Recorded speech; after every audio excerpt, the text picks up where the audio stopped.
Bonjour mes amis, je me trouve de nouveau devant vous, devant cette caméra de mon ordinateur, pour vivre un moment de plaisir, mais véritablement, de pouvoir partager avec vous la parole de Dieu, des versets sur le cœur du Père. C'est ma série à la découverte du cœur du Père.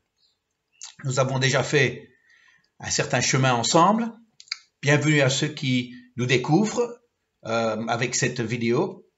Sinon, vous avez la possibilité de vous abonner à ma chaîne en allant sur YouTube.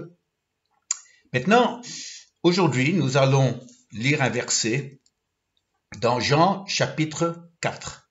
Jean 4, verset 23. Mais l'heure vient, et elle est déjà venue, où les vrais adorateurs adoreront le Père en esprit et en vérité. Car ce sont là les adorateurs que le Père cherche. Alors, l'heure vient où les vrais adorateurs adoreront le Père en esprit et en vérité, car ce sont là les adorateurs que le Père cherche. Le Père fait une demande. Il demande. Il dit, moi je fais une demande, je cherche des vrais adorateurs. Est-ce qu'il y en a ici? Voilà ce qu'il fait. Alors ici, il ne s'agit pas d'adorer de faux dieux. Non, non. C'est pas l'idolâtrie dont Jésus fait référence ici. Il parle de sa façon d'adorer le vrai Dieu. Parce que c'est pas le Dieu qui est faux, mais c'est l'adoration qui est fausse. Et alors Jésus, dans ce même verset, va nous préciser ce que c'est la vraie adoration.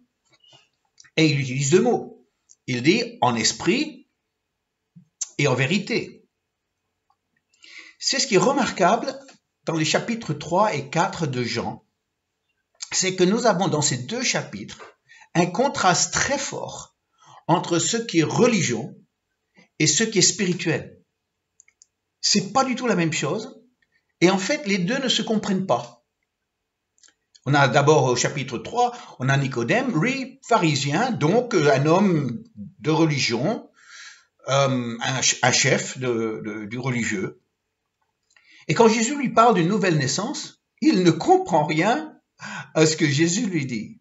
Pourtant, si on lui avait parlé de sa religion, de ses écritures saintes, il aurait pu longuement discuter.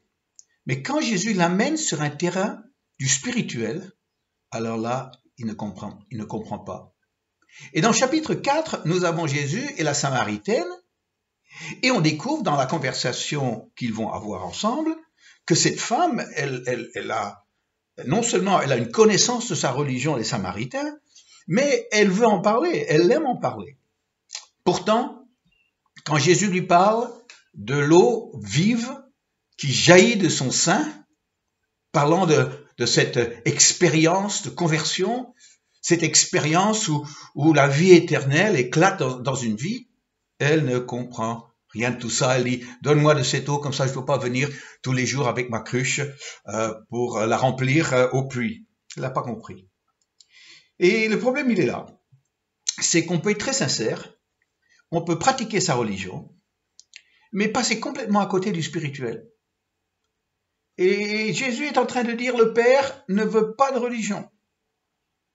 Le Père ne veut pas de cérémonie comme ça qui demande aux gens d'assister, de répéter, sans plus. Le Père cherche une expérience d'adoration, une expérience de louange. Un jour, j'ai dû assister à des obsèques et à côté de moi, il y avait quelqu'un que je connaissais, un homme qui était, il était un païen. Il croyait comme un païen et il vivait comme un païen. Maintenant, je le respectais dans sa façon de vivre, mais en aucun cas est-ce qu'on pouvait dire qu'il était chrétien. Par contre, pendant les obsèques, le prêtre nous a demandé de répéter le Notre Père. J'ai été étonné de l'entendre à côté de moi répéter parfaitement le Notre Père. Valeur spirituelle? Zéro. Alors ça se comprend. Mais est-ce que vous comprenez le problème? Lorsque j'étais dans une réunion sur le point de me lever pour prêcher, une réunion pentecôtiste, Et le pasteur se lève, et puis, plutôt que de me passer la main, il dit, on va chanter un dernier chant pour permettre aux retardataires d'arriver. Alors, j'étais étonné, j'ai dit, vous chantez pour ça? C'est pour ça que vous chantez Dieu? Pour permettre aux retardataires d'arriver, pour meubler une réunion? J'ai même entendu un qui a dit, maintenant on va passer aux choses sérieuses, la parole de Dieu. Pardon?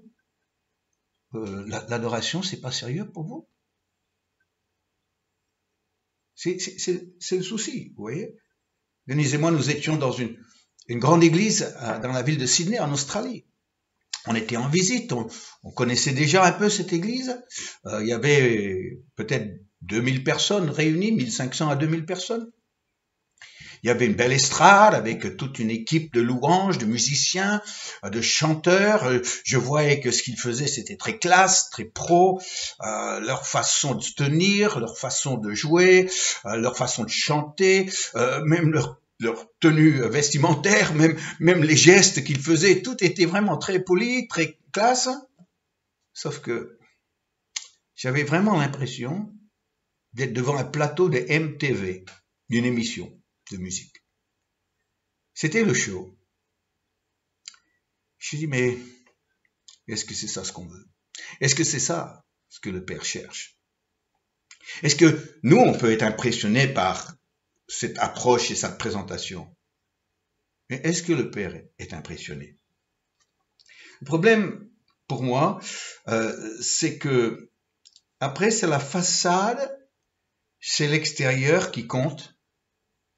Mais l'intérieur et ce qu'on exprime est en décalage par rapport à l'intérieur, ça pose vraiment un problème. Quand on chante des paroles, mais nos pensées sont très loin de ce que nous chantons. Est-ce que ça vous est arrivé? Oh, ça arrive souvent. Mais chaque fois, il faut revenir à ce qu'on est en train de chanter. Chaque fois, il faut se refixer sur les mots, les expressions que nous utilisons dans les chants, dans la prière. Sinon, on devient simplement des spectateurs. Aujourd'hui, on est dans une société qui veut faire de nous des spectateurs. J'utilise souvent l'exemple d'un match de foot. Il y a combien d'acteurs? C'est un match de foot. Sans parler de l'arbitre, il y en a 22. Et il y a 30 000 spectateurs. On veut faire de nous des spectateurs. On ne vous demande pas de jouer. On ne vous demande pas d'être sur le terrain. On vous demande d'être présent dans les gradins pour assister à ce que font des autres.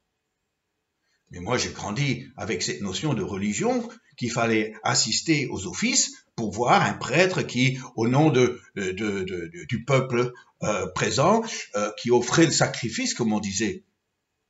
Mais aujourd'hui, c'est pas ça ce que le Père cherche. Il ne cherche pas une assistance. Il cherche des adorateurs. Et c'est tout le problème que j'ai avec cette notion d'être devant des écrans tout le temps pour nous divertir. On prend l'habitude. Netflix, c'est ça. On est confiné en ce moment. Si vous avez Netflix, vous pouvez passer vos journées entières, des semaines entières à regarder film sur film, sur film, sur film. Et qu'est-ce que vous avez fait de vos semaines? Rien du tout. Vous êtes divertis. C'est pour ça que l'expression un concert de louanges, on l'entend souvent dans nos milieux chrétiens. Pour moi, ça ne me convient pas du tout. Parce qu'il faut savoir de quoi nous parlons. Soit c'est un concert, soit c'est la louange. Mais l'idée d'un concert de louange, c'est une contradiction. Parce qu'une louange ne peut jamais être pour que ceux qui soient là soient dans une assistance de concert. Un concert, c'est quelqu'un qui vient pour écouter un autre chanter. Mais la louange, c'est je viens pour adorer mon Dieu. Et aujourd'hui, même dans notre monde chrétien, avec les très bons chanteurs, les beaux chants, les musiciens qui sont professionnels, on demande aux chrétiens juste de venir et assister. Et c'est pas une surprise que de plus en plus maintenant on voit que dans des moments de louange, Les gens ont les yeux ouverts. Ils sont là en train de faire un bronzage spirituel que j'appelle. Ils sont bien, sauf qu'ils n'ont pas adoré Dieu. Ils ont insisté à un moment où d'autres ont adoré Dieu. Père ne cherche pas ça. Jésus nous dit que l'adoration qu'il cherche, c'est une adoration en esprit et en vérité. Quand on adore le Père en esprit et en vérité, et le mot esprit signifie aussi le Saint-Esprit, une dimension spirituelle, pas juste avec nos lèvres, pas juste avec notre présence, le gestuel qu'on nous demande de faire peut-être. Non, non, non, non. Esprit, c'est on est dedans. L'esprit, c'est on se livre. Et en vérité, c'est très proche, parce que le mot vérité, c'est pas une vérité théologique, mais c'est une vérité de cœur, c'est une réalité de cœur. C'est-à-dire que si je chante, je m'abandonne à toi. Tu peux pas le chanter en disant je m'abandonne à toi.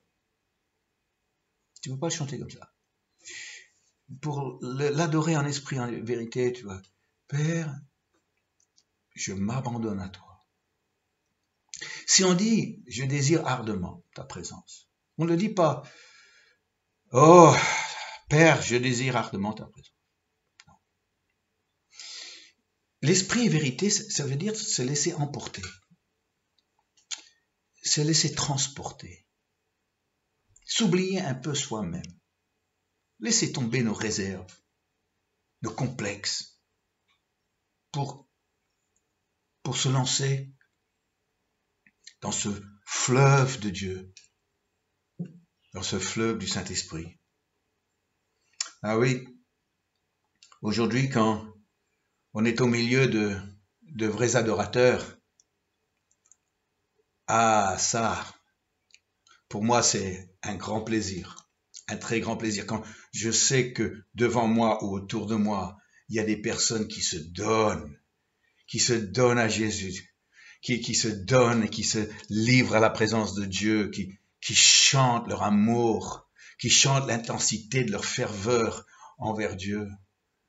Quand nous sommes dans une réunion comme ça, quand on est entouré de vrais adorateurs, on peut dire comme le psalmiste, car Dieu siège au milieu des louanges. Parce que si c'est pas ça, on peut beau dire et répéter ce verset des psaumes, mais Dieu est-il vraiment là? Parce qu'il cherche autre chose. Et s'il ne le trouve pas au milieu de nous, il ira ailleurs pour le chercher. Et oui. Donc aujourd'hui, je vous encourage, tous ceux et celles qui m'écoutent, ne laissez pas passer les moments de louange dans votre église. Ne les vivez pas avec les yeux ouverts, les mains dans les poches. Mais aujourd'hui, livrez-vous. Aujourd'hui, abandonnez-vous. Laissez-vous transporter, emporter. Ne soyez pas religieux en façade, avec les mots qui sont répétés, presque comme le Notre Père de mon voisin pendant ses obsèques. Mais aujourd'hui, il y a un Dieu qui attend de toi une adoration vraie, pure, qui coule, qui jaillit de ton cœur. Si tu n'es pas libre dans ce domaine-là, vite, saisis ta liberté, prends-la, demande au Saint-Esprit, Saint-Esprit, aide-moi, rends-moi libre pour adorer mon Dieu en esprit et en vérité. Alors, j'ai parlé de chanter. Et si on chantait aujourd'hui? On va chanter le Père avec le chant que, si vous suivez les vidéos, vous l'avez déjà entendu, vous commencez à le connaître, je crois. Oh, mon Père, reçois toute ma reconnaissance. Oh, mon Père, reçois toute ma reconnaissance. Oh, mon Père, tu m'émerveilles par ta présence, par ta main Puissante est ton amour si grand, combien tu comptes pour moi, ô mon Père. Ô mon Père, reçois toute ma reconnaissance. Ô mon Père, tu m'émerveilles par ta présence. Par ta main puissante et ton amour si grand, combien tu comptes pour moi, ô mon Père. Et si on priait avant de se quitter ce matin? Ô mon Père, toute ma reconnaissance, je suis émerveillé devant toi. Oui, émerveillé comme un enfant est émerveillé devant son Père. Oui, Père, tu comptes pour moi. Tu comptes beaucoup pour moi. En fait, tu es pour tout dans ma vie. Et aujourd'hui, quand nous le disons, nous mesurons, nous appuyons ce que nous disons. Parce que nous le disons avec une vérité de cœur, nous le disons inspiré, le cœur inspiré par le Saint-Esprit. Nous ne sommes pas là en train de répéter des prières, chanter des chants qui ne veulent rien dire. Mais aujourd'hui, nous avons un Dieu à adorer, un Père qui nous a remplis de son esprit pour apporter une adoration de l'esprit. Aujourd'hui, nous voulons pas du tout faire abstraction de ça dans nos vies. Qu'on soit à la maison tout seul, qu'on soit dans une réunion. Nous allons apprendre, Seigneur, à contrôler nos pensées, à les ressaisir pour les ramener dans la réalité de ce que nous chantons, pour que jamais il y ait ce décalage qui est confirmé entre ce que nous chantons et ce que nous pensons. Nous avons tous des pensées qui se baladent en vadrouille partout, mais Seigneur, aide-nous à aller les chercher, les ramener, pour que tout ce que nous chantons, tout ce que nous prions, tout ce que nous disons devant toi, porte tout son poids et toute sa valeur. Merci, merci Saint-Esprit, parce que s'il y a une chose qui a changé pour moi, le jour que tu as rempli ma vie, c'était que j'ai pu t'adorer en esprit et en vérité. Alors aujourd'hui, je prie pour tous mes amis qui partagent ces moments de vidéo avec moi chaque jour, qu'ils vont aussi répondre à cette demande du Père et devenir, s'ils ne le sont pas déjà, des adorateurs en esprit et en vérité. On aura besoin de ton aide, Père, oui, mais nous voulons aller dans ce sens pour répondre à ta demande. Merci, mon Père, nous t'aimons. Amen. Amen. N'oubliez pas que vous avez la possibilité de recevoir les textes de mes réflexions sur chacun de ces versets. Vous trouverez mon adresse mail dans l'introduction de chaque vidéo que je poste sur YouTube.